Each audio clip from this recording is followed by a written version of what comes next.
साहेब येणार अशी चर्चा आणि डोणगावात शटर डाऊन.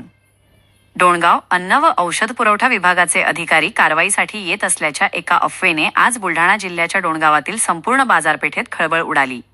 दंड व छापेमारीच्या भीतीने किराणा, हॉटेल, मेडिकल व पानटपरीसह अनेक व्यापाऱ्यांनी घाईघाईने दुकाने बंद केली. काही वेळातच गजबजलेली बाजारपेठ ओस पडली.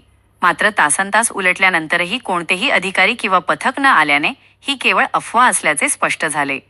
या गोंधळामुळे खरेदीसाठी आलेल्या ग्रामीण भागातील नागरिकांना मोठा मनस्ताप सहन करावा लागला असून राज्यातील अन्न व औषध विभागाचे आयुक्त तुकाराम मुंढे यांनी पदभार स्वीकारल्यानंतर राज्यात भेसळखोरांच्या छातीत धडकी भरली आहे. डोणगाव गावामध्ये FDAचे अधिकारी आल्याची चर्चा सुरू झाली. पानटपऱ्यांपासून अनेक दुकाने बंद झाली.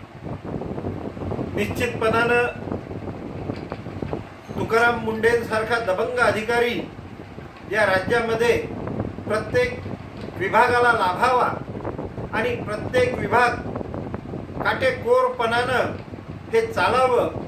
त्यातल्या त्यात विशेष करून पाणी पुरवठा विभागामध्ये अशाच एका काटेकोर माणसाची आवश्यकता आहे, जेणेकरून सर्वांना पाणी मिळेल ही अपेक्षा या दबंग अधिकाऱ्यांकडून व्यक्त करतो आणि धन्यवाद देतो तुकारामजी मुंढे यांना.